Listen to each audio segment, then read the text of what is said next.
गांव में सीमा नाम की एक छोटी लड़की रहती थी। वह अपनी सौतेली माँ और पिता और भाई के साथ रहा करती थी। उसकी सौतेली माँ उन दोनों बच्चों से बहुत नफरत करती थी।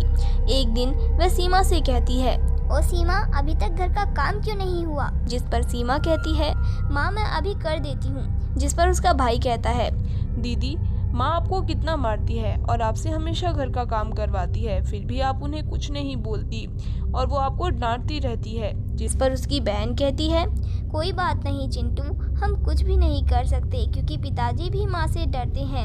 अगर हमने पिताजी को बताया तो माँ उन्हें बहुत डांटेगी। फिर सीमा घर का सारा काम कर लेती है। एक दिन सीमा और चिंटू खेल रहे होते हैं। तभी उसकी सौतेली माँ आती है जो सीमा और चिंटू से कहने लगती है, पता नहीं मैंने कौन से बुरे कर्म किए होंगे जो तुम जैसे बच्चे मेरे नसीब में आ गए। अच्छा होता तुम दोनों इस घर से भाग जाते। तभी चिंटू गुस्से में अपनी सौतेली माँ के ऊपर पत्थर फेंक कर मारता है।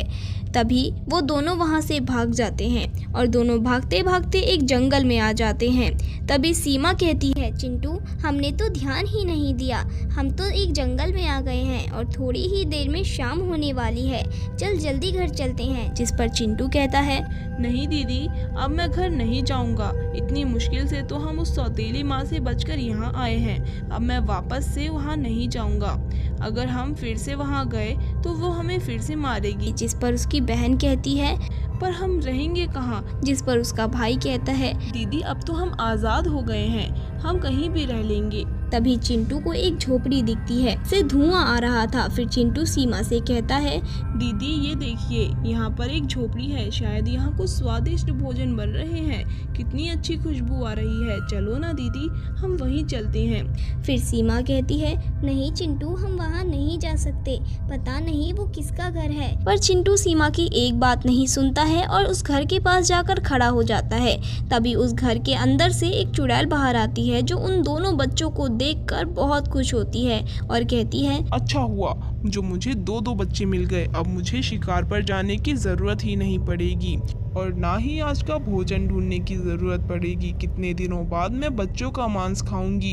ये सुनकर सीमा और चिंटू डर जाते हैं और सीमा कहती है, चुड़ैल जी हमें छोड़ दीजिए, हमें जाने दीजिए, हम अब से यहाँ कभी नहीं आएंगे। जिस पर वो चुड़ैल कहती है, ऐसे कैसे मैं तुम्हें जाने दूं? इतने मुश्किल से तो मुझे ये नरम मांस खाने को मिलेगा।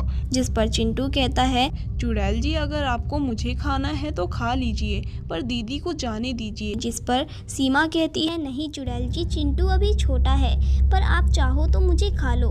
उन दोनों बच्चों की ऐसी बातें सुनकर चुड़ैल कहती है, तुम दोनों भाई बहन में कितना प्यार है। मैं तुम दोनों में से किसी को नहीं खाऊंगी, पर ये तो बताओ कि तुम यहाँ क्या कर रहे हो। फिर सीमा चुड़ैल को सारी बातें बताती है। फिर चुड़ैल उन दोनों को अपने घर ले आती है और उन दोनों को भोजन देती है, जिसे खाकर वो दोनों कहते हैं, चुड़ैल जी ये बहुत स्वादिष्ट भोजन है। आप बिल्कुल हमारी माँ की तरह हमारी देखभाल कर रही हो। क्या आपके साथ यहाँ कोई नहीं रहता?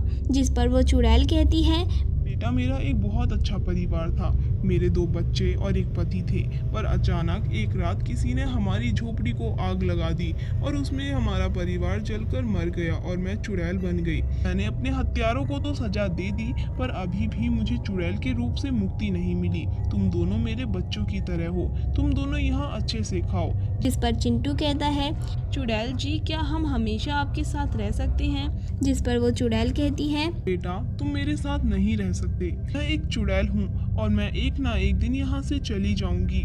फिर चिंटू और सीमा उदास हो जाते हैं। जिस पर चुड़ैल कहती है, बच्चों तुम उदास मत हो, पर तुम जब भी मुझे पुकारोगे मैं तुम्हारी मदद करने जरूर आऊंगी। अभी रात ज्यादा हो गई है, तुम सो जाओ। और दूसरी तरफ सीमा के पिता अपनी पत्नी से कहते हैं, उर्मिला, मैंने तुम्हें पहले ही कहा था कि हमारे बच्चों की अच्छे से देखभाल करना, पर तुमने इतनी लापरवाही दिखाई। अब पता नहीं मेरे बच्चे कहाँ होंगे। जिस पर वो कहती है, तुम्हें क्या पता, तुम्हारे बेटे ने मेरे सिर पर इतनी तेज पत्थर मारा है और दोनों वहाँ से भाग गए। तभी वो कहता है, तुम इनकी माँ हो, तुम्हें समझना चाहिए कि वो कहाँ है, क्या कर रहे हैं। पर उर्मिला मन ही मन खुश होती है और कहती है, अच्छा ही हुआ वो दोनों यहाँ से से चले गए। मेरे सिर पर बोझ बनकर मंडरा रहे थे। फिर कुछ देर बाद सुबह हो जाती है और दोनों बच्चे जाग जाते हैं। फिर चुड़ैल कहती है, चलो बच्चों, मैं तुम्हें तुम्हारे घर छोड़ देती हूँ। फिर वह उन दोनों बच्चों को उनके घर छोड़ देती है। जहाँ उनके बच्चे जब घर आते हैं तो उनके पिता उन्हें देखकर बहुत खुश होते हैं। उनके पिता के काम पर जाने के बाद उर्मिला सीमा को बहुत मारती है। सीमा को पिटता देख चिंटू को बर्दाश्त नहीं हो रहा था और वो जल्दी से चुड़ैल को आवाज लगाने लगता है।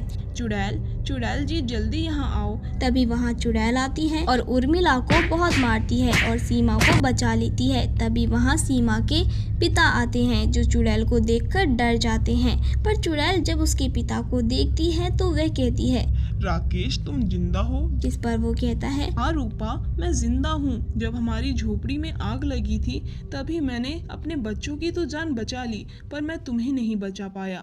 जिस पर वो कहती है, इतने दिनों बाद मैं तुमसे मिलकर बहुत खुश हूँ। क्या ये दोनों हमारे ही बच्चे हैं? जिस पर वो कहता है, हाँ रूपा, ये हमारे ही बच्चे हैं। फिर चुड़ैल बहुत रोती है और कुछ देर बाद उसे मुक्ति मिल जाती है। फिर सीमा और चिंटू हंसी खुशी अपना जीवन अपने पिता के साथ बिताने लगते हैं और इसी के साथ हमारी ये मजेदार कहानी खत्म हो जाती है।